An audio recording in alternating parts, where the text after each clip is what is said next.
Pulmonary fibrosis. Oh, I've got pulmonary fibrosis.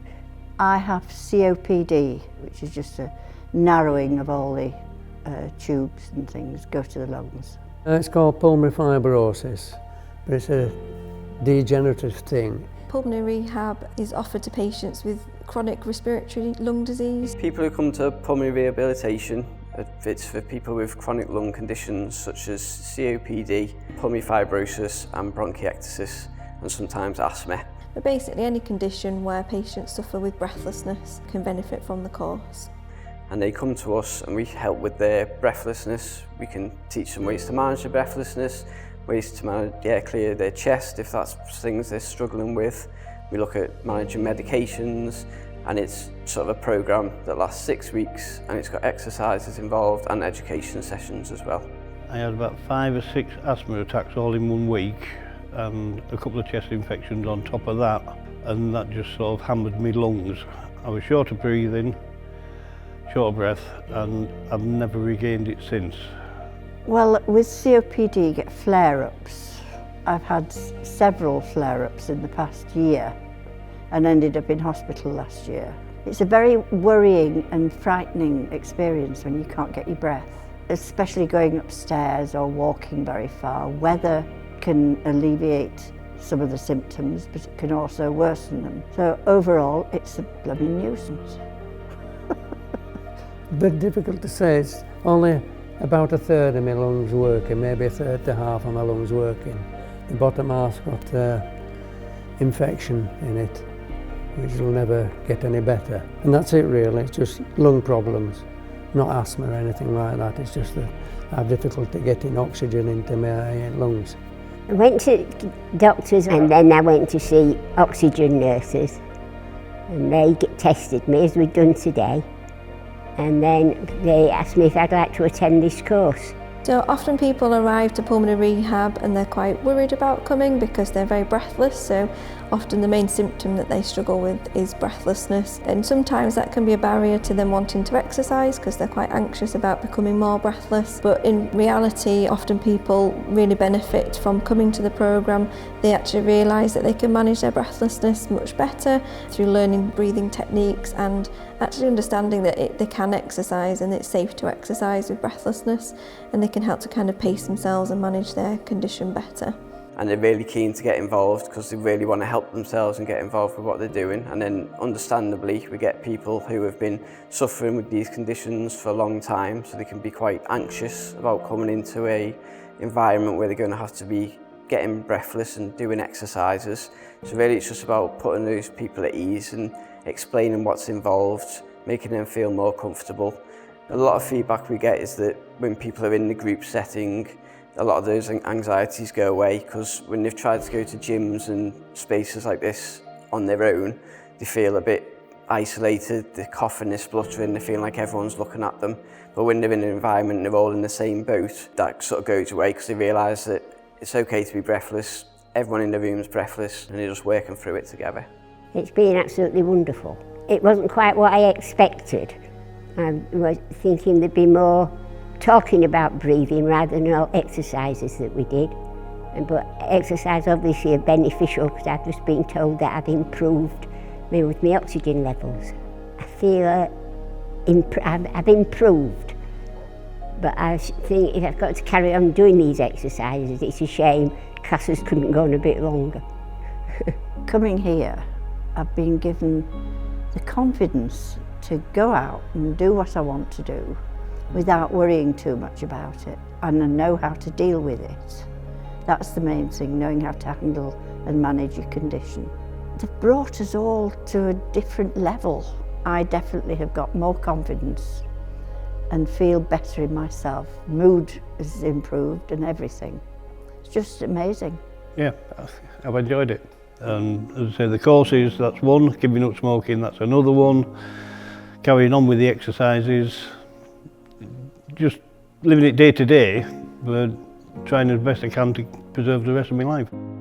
So usually patients come for a pre-assessment session first. So with that session we assess their functional ability, so things like hand grip.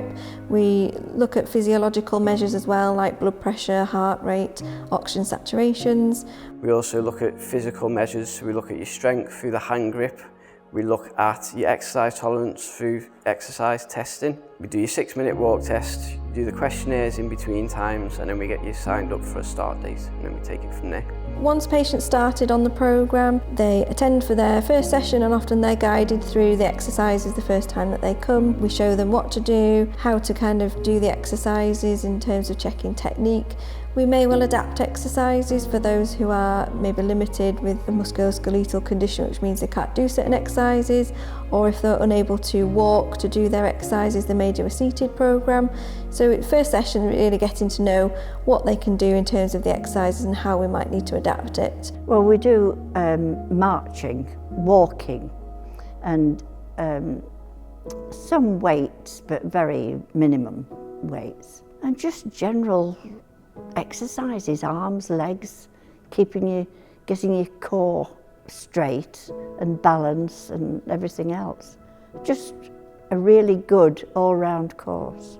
Each patient has their own individualised programme, so we will check in with them, check that we're happy that they know what they're doing and that they haven't got any questions for us. And then we might give them a bit of distance, kind of from sessions 2, 3 onwards, a bit more independence, so they can kind of work through their exercises themselves, but we'll always be monitoring them and checking that they're managing okay. Once you're signed up and you're on the class and it's your sort of initial start date, we get you into the group, we do a group warm-up, we do a rolling programme, so there might be people at different stages there, but if it's your first time, we'll go through what's expected, how it all works, the exercise sheets, how you record your exercises, and we demonstrate the exercises for you. From sort of 2 to 3 weeks, people are exercising 4 times a week, 2 with us, 2 at home, and it's just building things up that way. And that's when people start to feed back that maybe they've started walking to class, they've been able to do a bit more during the week, they're going out to the shops and managed to get around the shops more, and generally starting to see the benefits of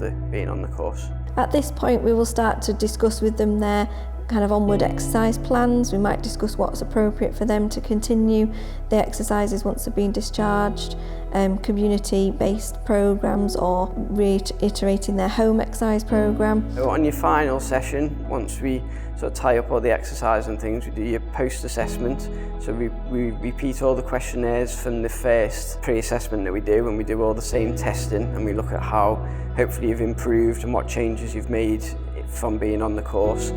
I would say, come with an open mind and be prepared to try everything that's going at your own pace.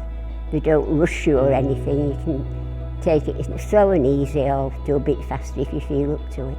I've already arranged to go to the gym and do some seated aerobics and such like. I would say, don't be worried about it. It's one of the best things. It just makes you feel a whole lot better, and it does improve your fitness, and it improves your mood and your health generally. And at the end of it, I think all of us would say the same thing. We just feel 100% better. Well, exercise-wise, I feel a lot fitter. I'm trying to keep up with them at home now, the same exercises. Well, it's worthwhile. It makes you fitter, which makes you healthier. One of the real benefits from a clinician working in pulmonary rehab is that you see the patients progress throughout the time with us. So it's really nice to see them develop throughout the 6 weeks that they're with us, and their confidence really improves. So I like seeing how people progress and how we can make them feel better from a breathlessness point of view. It's nice to see people progress and get back to activities that maybe they've been able to do in the past, but recently they haven't been able to do, and it's just very rewarding to see that progression. So many patients have come back and said, well, you know, I've managed to get back to doing hobbies and interests that they previously felt that they couldn't return to. For example, a lot of them like playing golf, or even simple activities like going and doing the shopping. They can find that they can do these things much easier, and that really makes the job worthwhile when you know that you're making a difference to someone's life.